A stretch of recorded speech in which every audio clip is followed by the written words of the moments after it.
I've always just gone through this mentality of like being a hustler, like put your head down, get the work done. Like it's going to pay off in the end when you look back and you're like, wow, I did that. So it's always just been ingrained, like even since I was a little kid, that's how I was. Hmm. Like I would not quit until the work was done.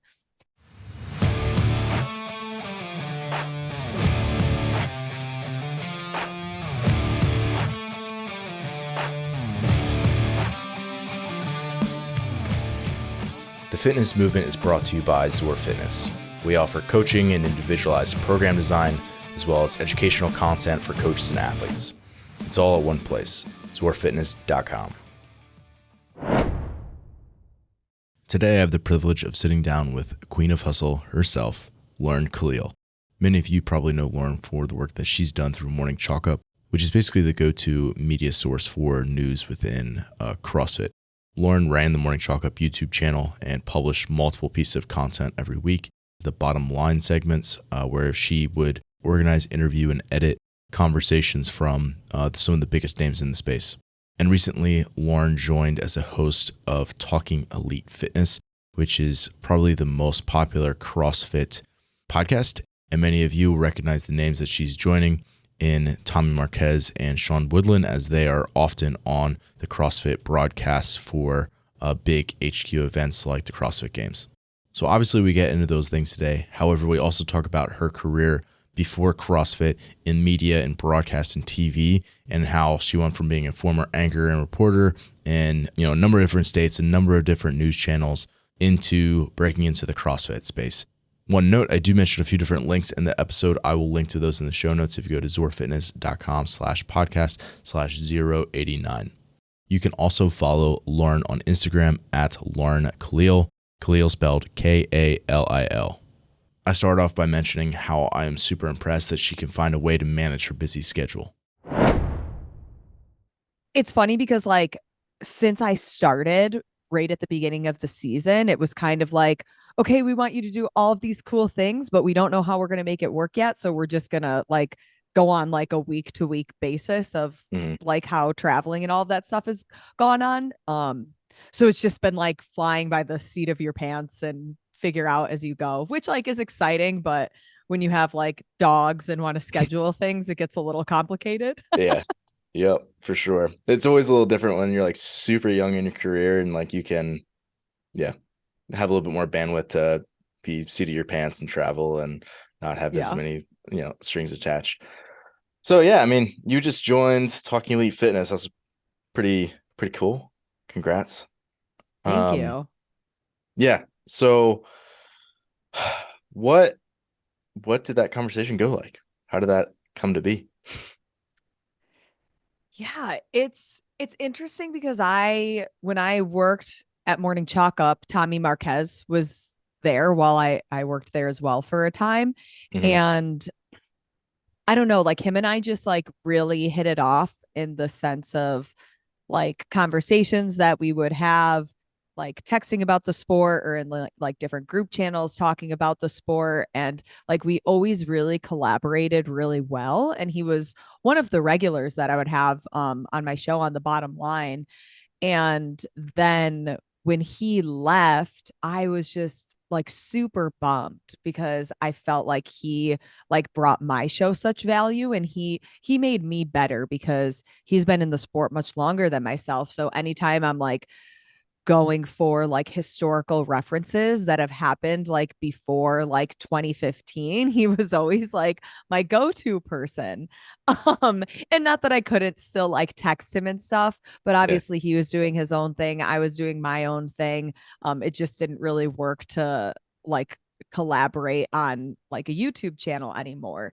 And then for whatever reason, I just knew with my professional career that I I wanted to grow more, and I could kind of hit my ceiling with Morning Chalk Up, and I wasn't necessarily like in line with um the leadership there for a couple of different reasons. And Tommy and I had had conversations in the past like, hey, Sean and I really want to work with you. We just don't know how we're going to make it happen. And Yeah. this was like pre 2022 CrossFit Games. And I'm just like, yeah, like hit me up, let me know. Like I would love to like do something with you guys. I think we could really like take this off and make it something. And then around the time of the Rogue Invitational, I had reached back out to him and I'm like, hey, I'm just curious, like we've had some conversations about maybe doing stuff together. Like, is that still on the table? And he basically was like, oh my gosh, yeah, like we thought because you like we're now full time with Morning Chalk Up that you were kind of off the table. And I'm Yeah. like, I don't know, like I kind of feel like I need to make like a career shift here. And then like him and I just started talking, and then he put me in touch with some of his bosses, and the rest is history. That's awesome. So that's super interesting because if I'm not mistaken, that's a very similar situation that happened when you joined Morning Chalk Up. Basically, like you reached out to somebody and were like, hey, like, don't you Can need I me? have a job? Yeah. Yeah. Like, I mean, I guarantee you it was much more artfully crafted than what you just said. Like, can I have a job? Even if that's like the bottom line ask. Um, Yeah. so let's take step back. Let's go to the morning chalk up and starting with them. Um, well, if we back up even further, you were in broadcast, but Yes. how did we'll tie it all together here in a second, but like give us a little bit of your background as to like where you're at and then how you kind of got into morning chalk up. Let's go that way first. Okay, so where I'm at now and then work in reverse. Yeah. So you're starting now with Talking Elite Fitness. Before it was Morning Chalk Up, right? Yes. And basically running their YouTube channel and to show the bottom line. And before that, it was TV. So how did TV morph into Morning Chalk Up? Ooh, yes. Okay. So it sounds so cliche, but it happened so organically. Like when I had started CrossFit back in 2016, it was, yeah, like the summer of 2016. The reason why I started CrossFit is because my dad was doing CrossFit. He looked really fit. I was very unfit, and I had like been a former athlete, but like you leave college and you're no longer like having like double or triple sessions. You now are like, okay, like if you want to work out and stay fit, you have to go to like Planet Fitness or like not to just like call them out, but like any of Yeah, these other like big box gyms or anything. Like that's kind totally. of the solution. So I did that and it was like super lame and I hated it. And I was just like going on the elliptical watching TV and then, going home and eating a pound of pasta. Like, really not the best lifestyle. So I had started CrossFit and I fell in love with it. I was obsessed right from the get go. Like 2 months in, I signed up for a competition, and one of the um like movements you had to be able to do was a pull up. And I remember going up to one of my coaches and I was like, hey, like I can use a band the way I use a band in class for this, right? And he was like, no. I was like, what? You guys knew I signed up for this. And they're like, yeah, we thought you were just really ambitious and like it's kind of cool that you signed up. I was like, okay, here we go. I think I got like one pull up and the rest of the workout, everybody was just like cheering me on. And I was like, never again will this happen where I'm the last person on the floor and just, the crowd's cheering, which was so supportive. But I mean, everybody Just knows don't how want it it to be is to you, finish last. Yeah, yeah, yeah. I like being the coach now and cheering on those people who like Yeah. are trying to finish a workout, but I don't want the roles to be reversed. Yeah. So true. And so I like fell in love with the sport and the methodology and the affiliates and the people in the community and all of the things that like we all love. And I just remember like watching the CrossFit Games that year. I was able to go. That was the first 2017 was the first year it was in Madison, and I was Mhm. living in Green Bay, Wisconsin at the time.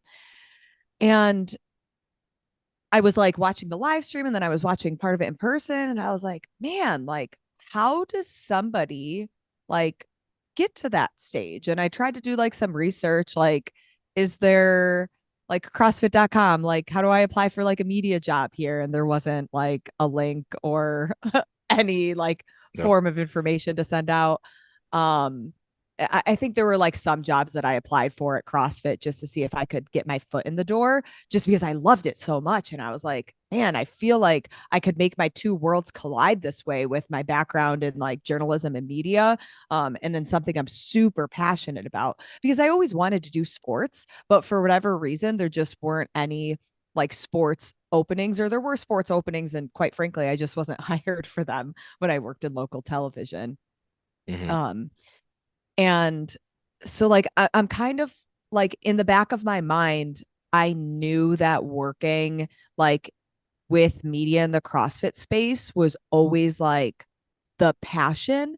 But then there was this other part of my brain that was like, no, like that's not, you can't make that a full-time job. Like you're not in the in, like there's no way to apply for it. Like Yeah. you only have maybe a year of CrossFit under your belt. Like Yeah. keep working in local news and try to work at the Today Show one day. So that's super interesting because I've felt the same way. Like I've gotten to CrossFit like after like the big boom essentially, and I was like, Yeah. man, it's gonna be really hard to like break through any of like everything's so established. Like you're either like an insider or you're not. Like I kind of felt that way when I got into it.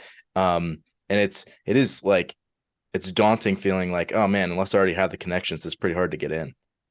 Yeah. And that's truthfully how it felt. And not that that like stopped me, but in the back of my head, I thought, oh, there's no way. There's no way that I could ever have a job like that. Like I've missed the punch. Like Right. I'm just starting a little bit too late. So then kind of fast forward to gosh, not until 2021. And that's when, I mean, at this point I had been subscribed to Morning Chalk Up for quite some time. Hmm. And I knew at this point, it was kind of after COVID and working every day through COVID, going into the office and just like reporting on these terrible stories that just like at that point in my life, there was no separation of work and life. Like life was work. And if for 1 second I didn't think of what I needed to do at work, well, I'm behind the eight ball. Now I'm not able to do my job efficiently because there's a piece of information that I need to report that I'm not informed about. So it was just like this all consuming job. And I knew that I just needed to get out of it. I didn't love it. I didn't like the way that decisions were being made and the direction that local news was going. And I mean, I got into journalism because I like storytelling. I like the human element. I like talking to people. I like learning about people's stories, like whether that's sport, whether that's life. I just really enjoy that. And my current job had kind of brought me so far away from the things that kept me in the business, quite honestly, that I was looking at my email one day of the Morning Chalk Up newsletter, and I scrolled down to the bottom and it said that they were hiring for a marketing position, which I have no experience in. I have no training. I don't know how to market besides like I see how people market themselves on Instagram and like I try to mimic that, but that's about it. And there's a marketing position and I emailed like the email it said to send your resume to, and I was like, hey, I am not qualified at all for this job, but these are all of the credentials that I have. I really love CrossFit. I really love journalism. I feel like I could be part of this team and I could, we could grow together essentially. And then I had a couple of different interviews. He was still adamant on like interviewing me for this marketing position, even though like we both knew that I was not qualified for it. And then after like 3 interviews, he was like, so yeah, you definitely don't know what you're doing when it comes to marketing, but I really like your ambition and I feel like you could be an asset to our writing staff. And then that was the foot in the door that I needed. And I wrote part time for them at first. And then it kind of just eventually grew into me taking over the YouTube channel because I just saw a need for it.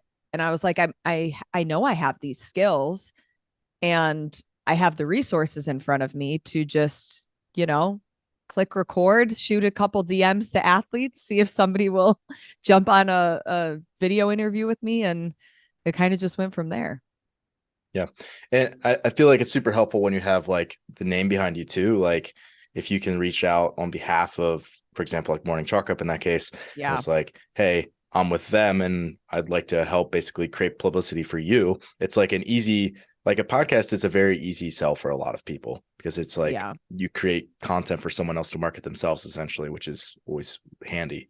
So I feel like it's an easy way to get your foot in the door with a lot of people that you wouldn't maybe otherwise have conversations with. For sure. You get the buy-in. Like it was different than if like Lauren Kalil was reaching out to Justin Medeiros and he was like, I don't know who you are. Or if I just quickly log onto the Morning Chalk Up Instagram account and reach Mm, out to him, right. it's just delivered different because it's a source or a platform that they know. Like the best comparison is recently I was just at the Arnold and the access to athletes there was pretty good. We were over like in the Rogue area for strong man and strong women, and there were several athletes that came out and I was asking them, hey, like, do you mind if I grab a quick interview? And all of them were like, who are you with? And I was like, talking elite fitness. Like, we mostly do CrossFit stuff, but we're trying to do like strong man, strong woman. And I didn't get a single interview. Mm, And it was just like, oh my gosh, like I haven't felt this way in so long, but it kind of got me excited to, all right, I need to do my homework. I need to make sure that they know that I'm not just like Joe Schmo off the street trying to do an interview. And this is going to be I'm going to ask educated questions and I'm going to try to help benefit them mm. by doing the interview. So that's kind of the goal for the next time. Yeah. Interesting. Cool. Yeah. So basically you pitched the idea of building out the YouTube channel for them. Is that fair to Oh say? yeah. Like the idea I of the bottom spent line and the interviews and everything? I spent months just doing it and not asking for permission. That's kind of my motto is like ask for forgiveness later to an extent. Yeah. Definitely like for like these professional things I was like okay, like at this point nobody's going to our YouTube channel for anything. Mhm. It's not like I'm going to turn people away. If anything, maybe we'll like start to get more views. And then when I felt like I was at a point of stability where I could come and pitch like, hey, in the last 5 months, our YouTube subscribers went from X and now it's increased by this amount. And I could Yeah. bring like hard data of why what I was doing was successful. At that point, that's when I basically said, I think we should change my job role and kind of reevaluate where I'm like putting my energy into. That's cool. So the bottom line was more more short. I wouldn't call it short, but like kind of moderate length, maybe what were most of those? Maybe 7 to 15 minutes, a lot of them or something in that Yeah. range. Okay. So Mm-hmm. obviously that's a little bit different than like a long form interview. And it's obviously different than like writing in more of like a punchy article with like a lot of like, short sentences, punchy points, like that sort of thing. So how did you think about organizing those conversations? Yeah. So I kind of looked at like what other people were doing, and most people were having like long form, like podcasts or YouTube shows. And I try to think of like what's not already out there and what as a consumer do I want. I'm kind of at the point where I have, 10 to 15 minutes while I'm making breakfast really quick, letting the dogs out. Like Can't my fit a Joe morning Rogan just podcast in there. no, it's so funny. I was just talking to somebody and I was like, I like some of his podcasts, but it quite honestly takes me a week, sometimes 2 weeks to get through his like 3 hour episodes. Yeah. And I'm like, oh, I got to rewind because now I like forgot what he said. So I just wanted to create this format that if people were looking to like start their day or end their day, whether they're like making breakfast, cooking dinner, putting the kids down, even like warming up before they start their Metcon for the day, how can I inform people with topical conversations and really good arguments that I tried really hard to get both sides of the coin. Sometimes that in itself was the biggest challenge was Mhm. finding two people who were comfortable to go on camera that wanted to argue opposing sides. There were some people who I really leaned on and they were very like open to, hey, you tell me what side of the argument you need me to be on, and Mm, I can argue for that side. So there were people who kind of like played both roles like that. Um, but yeah, that was the format that I thought was kind of lacking in the space. And that, I mean, so many good conversations came out of it that yeah. it made me more inquisitive. It made me want to like be better at asking that right question that's going to drive the conversation forward. That was always my goal, is asking the right questions. Yeah, and I assume that the guests knew that it was like going to be a shorter, more condensed kind of a version, like a video podcast almost, where it is Mhm. like they have to be more deliberate with what they're saying. They have to be more direct, and they can't like skirt their way around a question for a long time, because like you don't have a long time, so you have to be like very like to the point with everything, which is like, for exactly what you're saying, like what Morning Chalk Up like does with their newsletter and everything else. Like that's the whole point of what they do, is like it's Mhm. supposed to be like a, like I think they call it like a 5 to 7 minute read or whatever, and it's like Yep. it like the same. It makes sense that that was sort of the direction that you went with it. Like it's a very good fit for them to have it very short and punchy and effective like that. So it makes perfect sense. You also did, and I can link to this in the show notes, but you did some like recap videos on the Madrid CrossFit Championship. And Yeah. uh I I heard you talk about it and basically saying that they were like sort of like a different style and edited in a certain way, where you like interviews with athletes, you did some voiceover. There's a lot of cool pieces that you did. But if I'm understanding correctly, you did all of it. Like filming, interviewing, like the editing itself, like Editing, all of it. graphics. Yeah. Is there anything else like, so that's obviously a unique style of like putting things together, and you did that probably several different times. Mhm. Do you just feel like that was missing? Like what was the inspiration for that? So that idea kind of came to me when I was thinking of when I worked in local news, what did a sports block look like? And that's where like the idea began. And from there, I was like, okay, so normally in like a sports block of a newscast, they'll talk about like different sports, but I want to just talk about one and recap an event. So I kind of use like the skeleton of like how that would be formatted. You know, you have a stand up, you have B roll, you have voiceover, you have like quick sots or like a press conference, like quick interview, graphics, like all of those elements. And then I tried to make it look a little bit more like Sports Center, like ESPN flair with like the quick cuts for all of like the edits, which honestly, like shooting the video and shooting the right video was always the hardest part for me because as one videographer on the floor, so mind you, I'm watching the event. I also need to like be taking notes and Yeah. writing about what's happening on the field of play, but I'm also like looking behind my lens. So luckily Presley Hirsch, who I worked with, she would be like almost my second spotter. And I'm Mm, like, hey, can you watch this event? Can you take notes? That way you and I can compare our notes later to make sure that I don't miss anything. And she was so helpful to have as that yeah. because honestly, like if I didn't have a second person and for Madrid, there was no live stream. Right. So That's it's just what not I was like gonna I could say. like you There is cannot no once it's rewind. done it Yeah. is done, so you either get like the meat of what's going on and you hopefully you're right because there's Mm. no way to fact check yourself.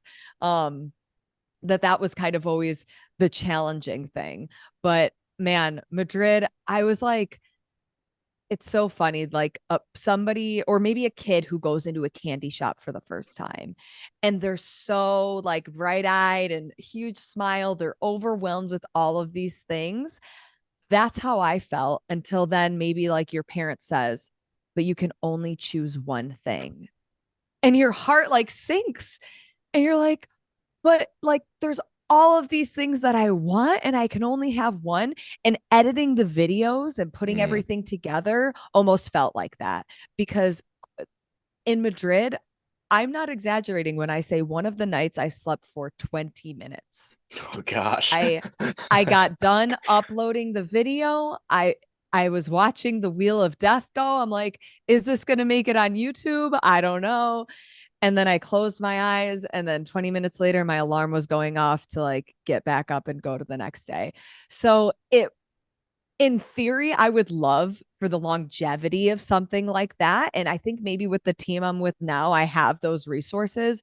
Mm, But I mean, I was quite honestly like killing myself putting those videos together. But I was so excited about them because I felt like it was another thing that was missing from the community. And if you didn't have, well, if they didn't have a live stream or you didn't want to spend like 4 to 5 hours like scrubbing through a live stream, how can I give people like the best moments of the day in under 10 minutes was kind of the goal. mhm. And it's also super cool because the interviews with the athletes, like if it's a very different interview than if it was like them pulling them off like the floor, like when they're still breathing super hard and sweaty, like, okay, like what do you think of this event? They're like, I'm trying to do my best here. Like that's always like the answer. It's like you were able to ask the right questions and to be at the right spot where like the athletes actually had a little bit of bandwidth to like actually give you some good answers and like talk to you a little bit. So it was pretty cool. How has your questioning or like thought process around interviews changed for like more of the longer form stuff that you're getting into now? Mm. So normally for like if I'm at a competition, I do a little bit of research, but a lot of those questions I try to make specific to like their performance in an event or the performance over the course of the weekend. Or honestly, like I get a lot of my questions just by talking to these athletes. Yeah. Like not as Lauren Kalil, the reporter, but just like Lauren Kalil is somebody who's like fascinated by the sport and we're just like hanging out, like maybe going and grabbing dinner afterwards. Like the cool thing is I've realized like how many of these athletes like I'm also friends with in a genuine way with no horse in the race that, oh, I'm asking these questions because I want to use this for an interview. Like sometimes that organically happens, but it's never the intent. Like I really like the humans that I've met in the sport. Yeah, and maybe that's why some of those like the YouTube, like just holding a camera and talking to the person, and like the Buttery Bros type feel, like that's super Mm-hmm. popular, and I feel like it is very conversational. They have a relationship with a lot of the people, and that's probably why it flows nicely to the viewer. Yeah. And I think that it shows if you're being authentic and if you're not. And even when I was in like local TV, out of all of the interviews that I've ever done, and I've had like some really great interviews with like people that I've met like in the communities that I live with, but you're with them for such a short time and then like that story is over and you probably are never going to see this person again.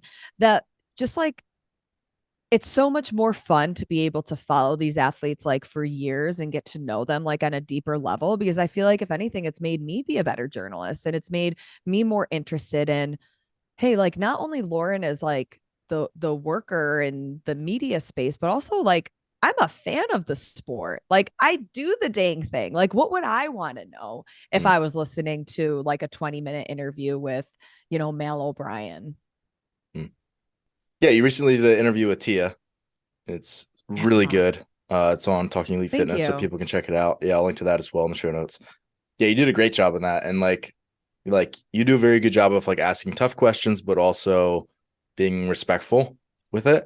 And yeah, I think it's just a really good balance. So in an interview like that, is there a specific way that you think about trying to like organize flow of the conversation?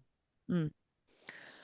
So normally I'll have like when I do my research, I won't necessarily write out full questions. I'll kind of just put like bullet Like, points of yeah, yeah, like like discussion lines of points more so thinking. than like a question. Yeah. Yeah. Yep, discussion points. And then from there, honestly, it's funny because sometimes I'll have like my phone like right here for like safety in case I like forget something, but there has not been a single time where I'll ever look at my phone. The Mm, conversation starts and like in the back of my head, since I did the research, I'll like know some of the things that I want to like intertwine in the conversation. But really, like once we start it, I just let the athlete direct where the conversation goes. If there's like very specific, like maybe harder topics that I want to talk about with them, I'll warn them ahead of time. Like the last thing that I want to do is like catch somebody with their pants down. Like yeah. I'm not looking for that aha, I got you moment. Like that is not my goal. That's for the people who work in politics and are holding government officials accountable. That is not me who's interviewing athletes. Like that's just not the goal here. But yes, sometimes there are like tougher questions or tougher topics that come up. And I always like to at least warn the athlete, hey, I'm looking to ask this. Um, is there anything that you can't discuss Mm, for like legal reasons, security reasons, whatever it is? yep. Um, or like sometimes they'll say, hey, I'm not going to answer that question. And I'm like, that's fine. I'm still going to ask you just because that's my job, but Right. you're more than welcome to not answer the question. Just so it's like an open dialect. And I don't want them to feel like, well, she talked about that ahead of time and I told her I wasn't going to answer it. So just how they so Huh. that they know where I'm coming from with some of those things. Yeah. Interesting. Because like likely you're gonna get some kickback as the interviewer if you do have somebody and there's something that's super pressing that people want to hear, like, you know, like Tia, are you gonna retire? Like questions like that, right? Like maybe not that Yeah, exactly, but like something that's like really obviously like people want to hear this question and maybe she doesn't want to answer it. And it's like if you have that conversation of, oh, you actually don't want to answer it, I'm gonna ask it anyway, just so I can appease the viewers, but you also can are perfectly fine turning it down when it actually comes up. It's for interesting. sure. Like a great example is I went and interviewed Ben Bergeron, and it was maybe a couple months after like news came out that Amanda Barnhart and Katrin David's daughter were at HWPO, Mhm. a very hot topic in our space. Like Yeah. everybody's chirping about it, everybody's making their own speculations about it. And I know Ben on a personal level. I've met him at some events, super nice guy, have had nothing but great encounters with him. So why would I want to then go and interview him and be this really punchy, hard hitting interviewer that's just like beating a dead horse? Like I asked him the tough questions. I asked him to, give us as much info as he felt comfortable to about like how that like separation between like coach and training camp happened. And I got Mhm. a little bit of pushback, like of course on the internet, of people being like, you should have pressed him harder and yada yada yada. And it's like I asked the same question like two or three different ways and he answered as much as he wanted to. Like I'm not here to be the determining factor of whether like his answer was enough for people. Mhm. Like at the end of the day, he's only going to answer like what he wants to say. Mhm. If I keep like, there has to be a balancing act where you ask the hard questions, but yeah, you are respectful. And I hope to like always find the right balance between the two. I haven't always. I know I've like been wrong and um you kind of just have to learn from experience to know that balancing act. Hmm. Do you get super nervous for interviews? People like Tia? Do you get nervous for those? Not really, because I try to get to know them on a personal level first. Like I try really hard, and sometimes it's just based on scheduling that I don't get the luxury of this. But for instance, I had been with her at her training camp for 2.5 days before we sat down and did Mm. that interview. So I was able to get to know her on a personal level and kind of like shoot the shit with her and, Yeah. have some fun. The ones that I do get nervous for are if I don't have time to get to know them before I do the interview. And it's Right. like, okay, like it's only business today, and because you want to get a feel of like how they are with like talking and carrying a conversation before you go in blind to it. But I Mm. would say at this point I've interviewed or at least like come into contact with most of the athletes, and all of them are great. It's crazy the difference between like the people who I interviewed in television versus interviewing these athletes, and everybody, like they're so gracious about their time and they want to help and they're good people, and I always appreciate that. Yeah. I feel like it's usually in a positive sense. Uh, like if you're going and interviewing athletes and things, it's usually because, like a positive life They change did like well. Tia, or yeah, you're winning and you're doing well. And like, yeah, life is good for the most part. So yeah, it Oh, probably there makes it was a this little one easier. time though. at Zalos games, and I gave Tola a hard time when I went to Proven, but it was at Zalos games, and most of the athletes were like pretty chill about it because this wasn't a qualifier. Like, yes, there was still money on the line, but it was a more relaxed competition than most in-person ones. And he gets done with the workout and he is absolutely like dying, and I could see it in his face, and I'm like, man, like I got to get this interview with Tola. And I like walk over to him and he goes, can I lay down? And he like puts his body on the ground. I was like, yeah, that's fine. So I'm asking him like questions or whatever. And he's being a good sport until eventually he was like, we're done. We're done. And kind of like pushes the camera out of the way. And I was like, okay, bye, Tola. So then when I saw him at Proven, I was like, oh, you probably like that. I'm not going to be getting in your face as you're dying this time. And we were having a good, like, playful time. So again, sometimes that happens and you just Yeah. don't read the room quite well, but all in good fun. Yeah, for sure. Cool. So are you going to be with Talking Elite Fitness? Are you going to be like traveling around quite a bit and like going to different camps and like interviewing athletes more? Is that the plan? So we did that specifically for the open is when I was kind of bouncing around to different training camps. Yeah. Um I think that it's definitely possible to maybe train or go to some of these training camps as we get closer to semifinals or maybe even after semifinals and right before the games. I would say like that a lot of that's going to come down to whether training camps want outside media to be there. Hmm. Um in the sense that during the open things are still pretty lax. It's the beginning Yeah. of the season.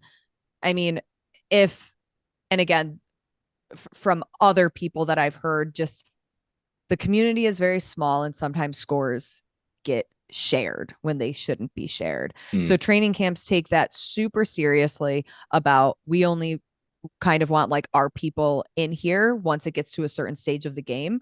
So I think it's going to come down to like our training camps open to having me following them around with a camera and also trusting me that I'm not going to be a crappy human and do some sketchy stuff that Yeah. I would never do. But again, that comes with trust. So we'll see how that goes. I'm probably going to be traveling for semifinals, whether I fly out to California and do some studio shows or maybe like go to the actual semifinals. There's a couple different options on the table. So we're going to kind of see where that goes.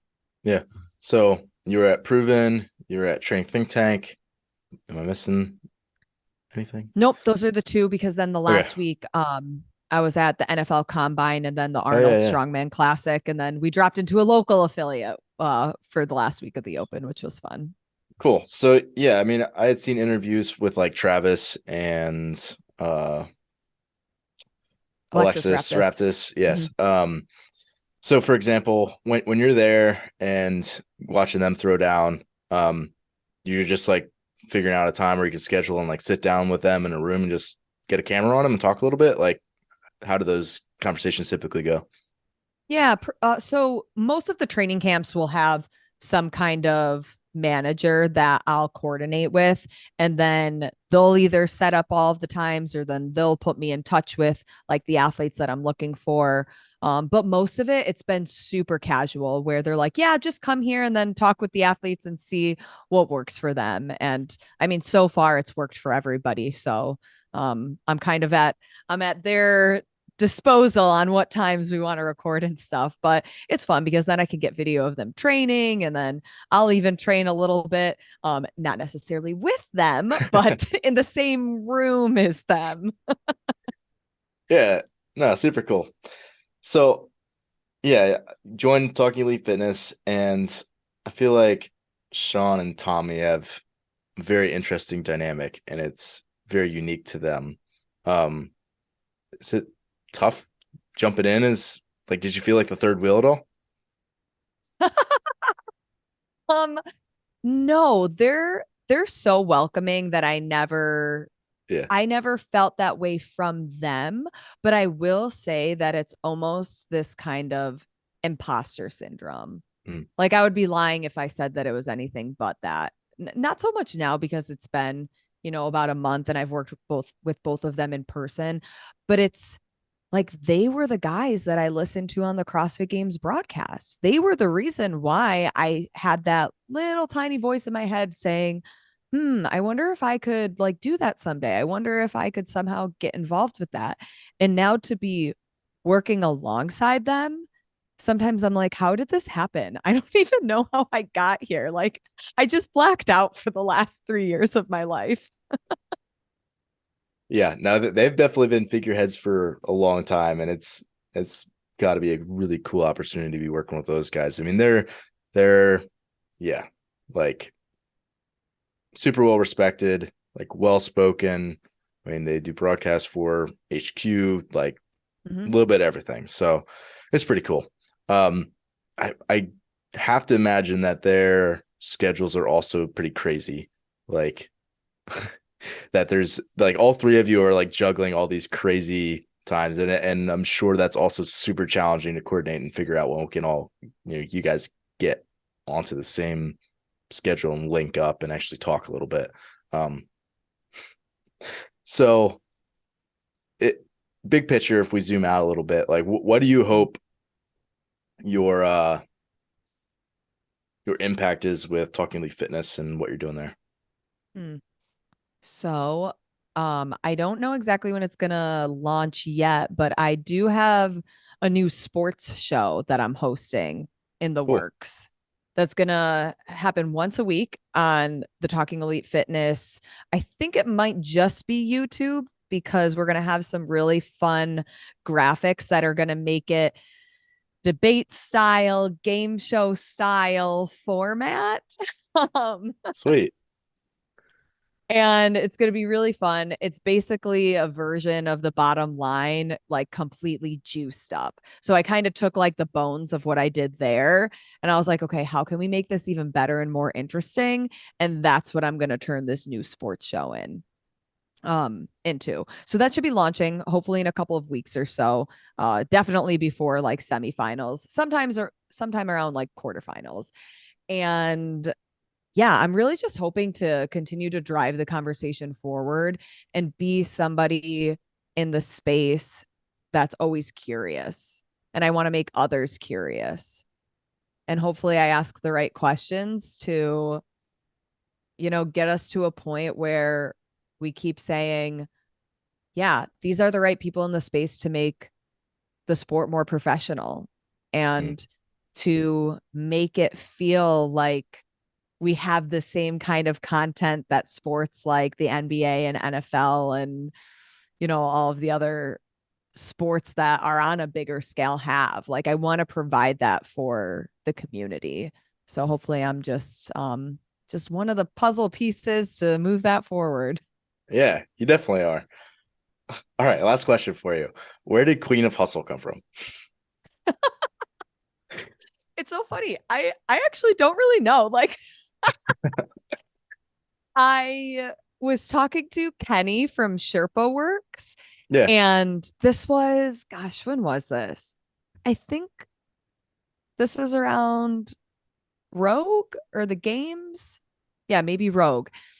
And he was like, I think it's time that we like launch some t-shirts for you. Like we just got done with the Brian Friend Be Friendly shirts and they did really well. And I think like we can come up with like your own brand or whatever. And then we just kind of started spitballing different things. And I think it was either me or him. I don't even remember who said it, but like I've always just gone through this mentality of like being a hustler, like put your head down, get the work done. Like it's going to pay off in the end when you look back and you're like, wow, I did that. So it's always just been ingrained. Like even since I was a little kid, that's how I was. Mm. Like I would not quit until the work was done.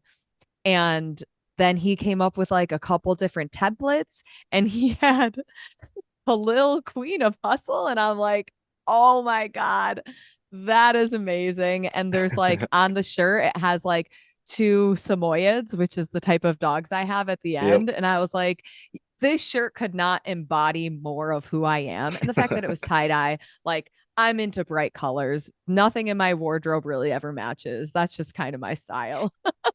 And yeah, it kind of just took off from there. And on the Savan podcast, he's always calling me Khaleesi. So like, I think that's where like the queen came from, and it all just was developed naturally, I suppose. Oh, that is awesome. Yeah. Sherpa works. There is that Chase and Bill or Yes. Yep. okay. Yep. Yep. So he does all of like the OG line. Yeah. That's some really cool gear. People should definitely check it out if they haven't. Yeah, It's they're cool stuff. awesome. I love that stuff.